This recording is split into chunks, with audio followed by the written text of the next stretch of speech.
Nos han engañado. Durante años los gobiernos del PRIAN nos vendieron como mano barata a las empresas extranjeras. Pero eso se acabó. Ahora, con el presidente Andrés Manuel López Obrador, son varias las transnacionales que están en la mira.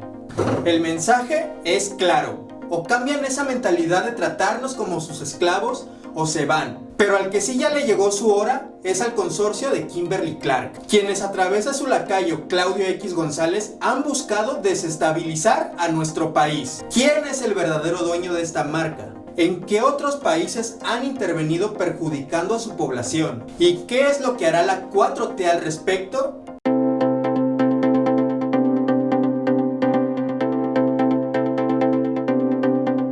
La semana pasada, este asqueroso señor hizo un llamado a la ultraderecha más retrógrada que pulula por nuestro país. Nada más y nada menos que hacer una lista. Sí, una lista que contenga todas aquellas figuras públicas que apoyan a la 4T, presumiblemente para ajustar cuentas en el fantasioso escenario de que les volvamos a ceder una pizca de poder. Este señor, y todos los que le hacen caso, sean los empresarios que viven de hacer berrinche porque ya no les perdonan los impuestos, o los políticos corruptos de antaño que buscan a toda cosa que las cosas sean como antes para poder recibir sus moches, son precisamente eso, un montón de gente que vive en el pasado, que no entienden que por el bien de todos las cosas tienen que ser diferentes. Que el problema no es solo Claudio X González, el problema no es que haya mandado a hacer una lista, de todas formas muy seguramente alguien ya la tenía hecha antes de que se le ocurriera abrir la boca.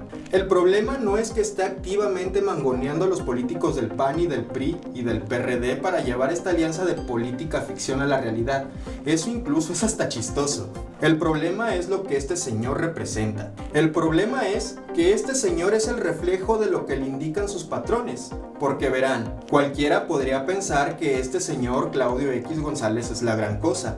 Cualquiera podría pensar que es una persona dueña de su propia agenda y que todo lo que hace lo hace porque su libre corazón así se lo indica. Pero no, no amigos míos, este señor no es más que un empleaducho. Se las da de mero empresario, pero es solo un mero representante de una gran mafia transnacional que sabrá Dios por qué se sienta en las nubes. El verdadero mandamás de Kimberly-Clark es gringo. Es un republicano llamado Frank James Sensenbrenner, que fue célebre en 2005 por haber propuesto una iniciativa que criminalizaba a los migrantes y a cualquiera que les diera trabajo. No cabe duda que el dardo que lanzó López Obrador acerca de las prácticas fascistas de este empleaducho fue precisa. Y tal como les decía al principio, Kimberly-Clark no es una amenaza solo para México, sino también para toda América Latina.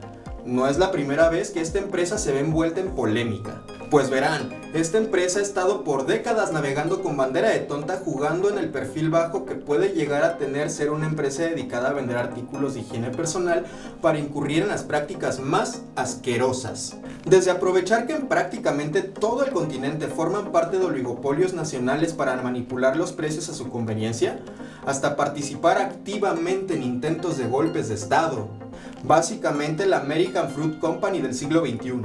Allí les van algunos ejemplos. Imaginen que la producción, distribución y venta de papel higiénico, toallas sanitarias, pañuelos y pañales de un país recaen en más de un 70% en 2 o 3 empresas. Estas empresas, conscientes de su situación, hacen alianzas de facto para manipular los precios de estos productos a su antojo.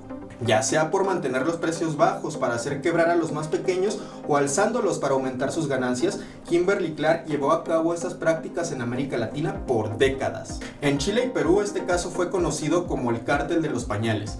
En Colombia, el plan Cóndor de la colusión de precios. Pero ojo, que no es solo una empresa que busca eternamente enchincharse en otros países eliminando activamente la competencia local. Y tampoco es la primera vez que sueltan un perro rabioso para tratar de desestabilizar a un país soberano. Porque Kimberly-Clark ya tiene su historial de intervenir en la vida democrática de otros países.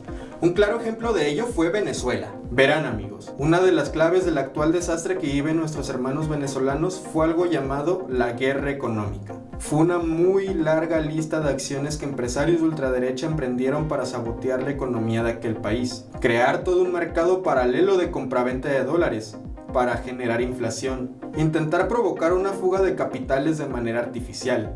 Literalmente, enterrar o quemar millones de bolívares para limitar la circulación de la moneda. Y además, lo que les contaré a continuación. Al ver que nada de lo anterior había funcionado porque la Constitución venezolana faculta a esta nación para ejercer un gran control sobre su propia economía y que la inflación artificial que provocaban topaba con la pared de contramedidas como el control de precios a productos de la canasta básica, el sector privado venezolano decidió ponerse creativo. Si veían que, por ejemplo, la harina secas tenía un precio regulado, se ponían a fabricar harinas con minerales adicionales para poder inflar el precio sin violar el tope. Lo poco que producían de precio regulado lo vendían a contrabandistas que se dedicaban a vender las cosas por fuera a precios hasta 10 veces más altos. Si veían que los cachaban, simplemente escondían la mercancía y vendían la imagen de un país en desabasto. Detrás de todo esto estuvo también Kimberly-Clark. No solo estuvo allí, fue una de las principales promotoras de esta práctica en particular. En el año 2015, un mes antes de que en aquel país se celebraran elecciones parlamentarias, mandaron de vacaciones a todos sus empleados al mismo tiempo. Esto provocó que todos los artículos de higiene de esta empresa escasearan, para poder así sustentar su campaña negra de desabasto en un intento deliberado de manipular las elecciones. Este mismo año importaron una máquina para fabricar papel higiénico, pero la utilizaron para fabricar artículos no regulados. Ahora imagínense de lo que son capaces de hacer en México. Teniendo la experiencia que tiene Kimberly-Clark manipulando el mercado y saboteando economías, ¿qué no serán capaces de hacer teniendo como representante al altanero de Claudio X González? En lo personal, espero que los llamados de boicot contra esta empresa tengan un efecto contundente. Kimberly-Clark y su empleaducho necesitan que les enseñemos que México se respeta. No solo pido que me anoten en la lista, también me sumo al llamado de no comprar productos de ninguna de sus marcas. Y con eso nos despedimos, amigos. Soy Emil González y les recuerdo que si el contenido ha sido de su agrado, les invito a darme la manita arriba, suscribirse y compartir mi video para que llegue a más personas. Nos vemos hasta la próxima.